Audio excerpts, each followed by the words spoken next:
Hello मित्रांनो, सर्वांचं स्वागत आहे परत एकदा नवीन एका व्हिडिओमध्ये. आज आपण बघणार का जे पण बांधकाम कामगार आहे आणि बांधकाम कामगाराची जर तुम्हाला नोंदणी करायची असेल, ती तुम्ही कशी करू शकता. तर आपण या व्हिडिओमध्ये आज तेच बघणार आहे का बांधकाम कामगाराची नोंदणी कशी करायची, तिची पूर्ण प्रोसेस कशी राहते आणि पूर्ण माहिती आपण या व्हिडिओमध्ये जाणून घेणार आहेत. जर हा व्हिडिओ तुम्हाला थोडासा जरी आवडला, तर या व्हिडिओला लाईक, शेअर, सबस्क्राईब करायला विसरू नका, कारण अशीच नवीन-नवीन माहिती मी तुमच्यासाठी घेऊन येत राहील. तर फटाफट चालू करूयात आपण कशी नोंदणी करू शकतो आपण बांधकाम कामगाराची. तर सगळ्यात पहिले तुम्हाला जायचंय जी तुमची क्रोम वगैरे कोणतं पण जे ब्राउझर असेल, कोणत्या पण एका ब्राउझरवरती जायचं. ब्राउझरवरती गेल्यानंतर तुम्हाला बघा तिथं सर्च करायचं आहे. MBOCWW किंवा बांधकाम कामगार इतर जे कल्याणकारी मंडळ आहे, ते सर्च करायचं आहे. ते सर्च केल्यानंतर तुम्हाला इथं खाली यायचं आहे. इथं जे कन्स्ट्रक्शन अँड वेलफेअर वर्कर्स आहे, त्याच्यावरती तुम्हाला क्लिक करायचं आहे. त्यावरती तुम्ही क्लिक केल्यानंतर तुम्हाला सर्वात पहिले इथं तुमचा आधार नंबर टाकायचा आहे. तुमचा जर आधार नंबर जो असेल तो टाकून घ्यायचा. मी इथं रँडम टाकून घेतोय कोणता पण. तुमचा जो असेल तो तुमचा आधार नंबर टाकायचा आहे. त्यानंतर तुमचा मोबाईल नंबर इथे टाकायचा आहे. मोबाईल नंबर टाकल्यानंतर तुमचा मी रँडम टाकतो, तुम्ही तुमचा मोबाईल नंबर टाकायचा इथं. मोबाईल नंबर टाकल्यानंतर इथं तुम्हाला जे आहे पूर्ण फॉर्म ओपन होईल. तर तुम्हाला ओपन झाल्यानंतर इथं तुम्हाला भरायचं आहे तुमचं नाव जे असेल ते तुमचं नाव इथं टाकायचं आहे. तुमचं आडनाव टाकायचं आहे.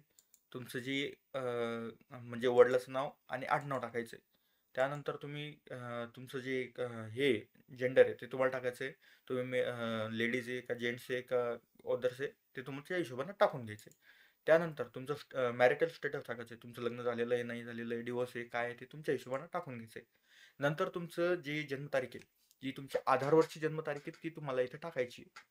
त्यानंतर तुमचं जी कॅटेगरी आहे, तुम्ही जनरलमध्ये येता, NTमध्ये येता, OBCमध्ये येता किंवा SC STमध्ये येता ते तुम्हाला टाकून घ्यायचं आहे. तुम्हाला फक्त जे स्टार मार्क केलेले आहे तेवढीच माहिती भरायची. त्या व्यतिरिक्त कोणतीही माहिती भरण्याची गरज नाही आणि आवश्यकता नाही. तर सर्वात पहिले तुम्हाला परत खाली यायचं आहे. त्यानंतर तुमचा ॲड्रेस टाकायचा. इथं जो कोणता ॲड्रेस टाकायचा, जो तुमचा आधारवरती ॲड्रेस आहे, तो इथं टाकायचा आहे. जर तुम्ही दुसरा ॲड्रेस टाकशाल तर तो इथं मान्य गृहीत धरला जाणार नाही. तर तुम्हाला जो आधारवरचा ॲड्रेस आहे तोच इथे टाकायचा आहे. त्यानंतर तुमच्या फॅमिलीमध्ये किती मेंबर्स आहे? 1 मेंबर आहे, 2 मेंबर आहे. म्हणजे जर तुम्ही लग्न झालेलं असेल, तर तुमचं नवरा-बायको किंवा 2 मुलं किंवा मुलं-मुली जे असतील ते तुम्हाला टाकायचं आहे. यामध्ये तुम्ही फक्त जे नवरा-बायको आणि त्यांची 2 मुलं एवढंच टाकू शकता. कारण की पहिल्या 2 मुलांना जी स्कीम आहे ती भेटते.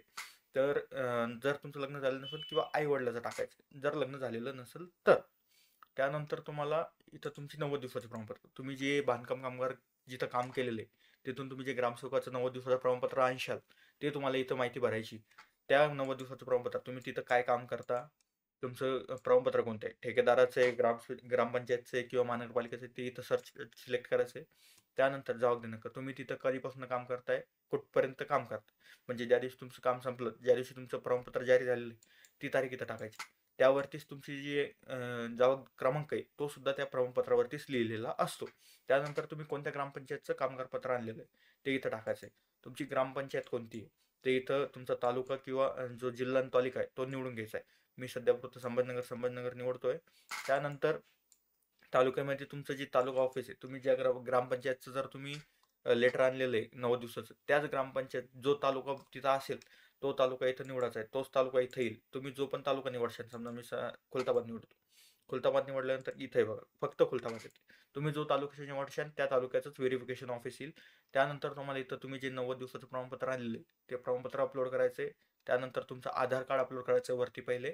मग 90 दिवसाचं प्रमाणपत्र अपलोड करायचं आहे. त्यानंतर जी तारीख येईल, ती तारीख इथं घेऊन सिलेक्ट करायची. त्यानंतर तुम्हाला तारीख सिलेक्ट केल्यानंतर तुम्हाला बघायची कोणती तारीख रिकामी, म्हणजे येलो म्हणजे ही फुल झालेली, रेड म्हणजे तिथं सुट्टी आहे, गव्हर्नमेंट सुट्टी आहे.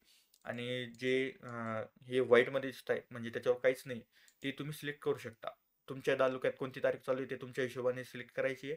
आणि त्यानंतर हे सबमिट करून इथं सबमिट करून OTP घ्यायचा. OTP झाल्यानंतर तुमचा फॉर्म सबमिट होईल. त्यानंतर जी तारीख दिलेली त्या तारखेला तुमचे ओरिजिनल डॉक्युमेंट घेऊन जे जे पण तुम्ही WFC ऑफिस निवडलेलं आहे, त्या ऑफिसला जाऊन व्हेरिफिकेशन करायचं आहे. व्हेरिफिकेशन केल्यानंतर तुमचा जो अर्ज आहे तो 8 ते 15 दिवसामध्ये मंजूर होतो. कोणत्या कोणत्या तालुक्याला जास्त पण टाईम लागतो तेवढा तुम्ही बघून घ्यायचं आहे. तुमच्या तालुक्यात कोणतं किती महिन्यामध्ये फॉर्म मंजूर होतो. तिथं जाऊन विचारायचं, तुमच्या हिशोबाने तुम्ही करून घ्या काय करायचं. एवढं ह्या फॉर्ममध्ये एवढंच तुम्ही भरायचं आहे, कारण की तुम्ही यामध्ये अजून दुसरं कोणतीही माहिती भरू शकत नाही. बाकी जे होईल ते समोर जे ऑफिसमध्ये होईल ते सगळं ऑफिसमध्ये होईल. तर एवढंच होतं या व्हिडिओमध्ये. जर तुम्हाला हा व्हिडिओ आवडला असेल तर लाईक, शेअर, सबस्क्राईब करायला विसरू नका आणि बेल आयकॉनला ऑल ओव्हर करा. कारण अशीच नवीन-नवीन माहितीची व्हिडिओ मी तुमच्यासाठी घेऊन येईन. जय हिंद, जय महाराष्ट्र.